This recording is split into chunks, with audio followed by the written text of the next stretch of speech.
Duha kasimana sa dili pa sugdan ang school year 2023 to 2024. Gibuksan usab ang Brigada Eskwela sa dakbayan sa Talisay ganinang buntag. Simpleng programa ilang gipahigayon atong sayran sa live report ni Femery Dumabok. Fem?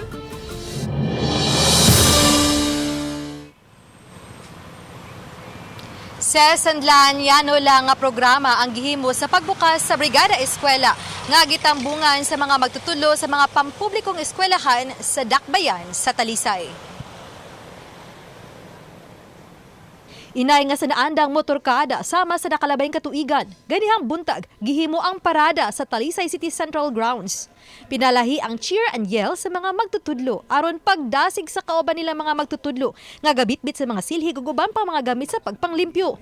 Gawa sa mga magtutudlo, school heads, division head, misalmot usab ang kapulisan ug pipila sa mga barangay opisyal.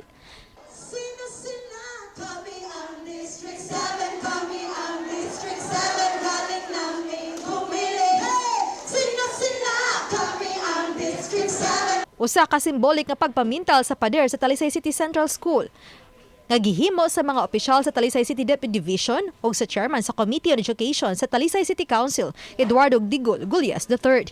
Panghinaot ni Dr. Arden Munisit nga magtinabangay ang nagkadayang sektor aron mahatag ang hamugaway ug maayong lugar alang sa pagkat-on sa mga tinun-an. Sharing of all the resources, talents, time, tanan na to, i-share na to para pag-andam sa atong mga eskwelahan. Kana mga short, kana mga simple lang ang mga repairs, pagpamintal, pagpanilhig. Mitabang usab sa pagpanglimpyo ang mga tinun-an. Gawa sa pagpanglimpyo sa Talisay City National High School, may mga donation box ug lamisa usab ang gibutang alang sa gustong mo-donate.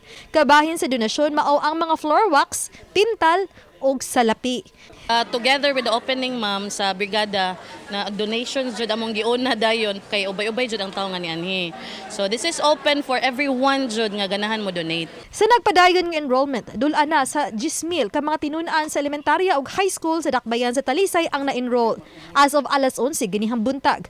Target nilang makapa-enroll o kapin sa 70,000 ka mga tinun-an. Encourage na ako ang tanan nga mga parents, mga ginikanan, mga guardians din ha, no? Nga moduol na mo sa tulunghaan sa mga schools and then makikita mo sa mga advisors para mapa-enroll na gyud ninyo. Ganiha, daghan na hinuon ang nagpa-enroll, lakip na sa gidugukan ang magpa-enroll alang sa senior high. Ang kato siyang launching sa curriculum, sa katong grade is just the curriculum.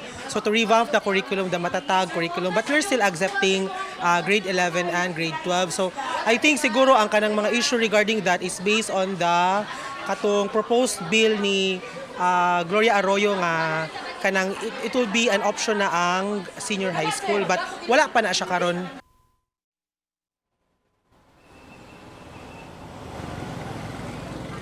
Sa suglan, gipaybawan nun sa kadagkuan sa Talisay City Deputy Division nga magpadayon sila sa pagpanawat sa mga gusto pang magpa-enroll hangtod sa unang simana sa pagbukas na sa klase. Samtang tapuso na Brigada Eskwela karong Biyernes. Lan? Okay, daghang salamat, Femery Dumabok.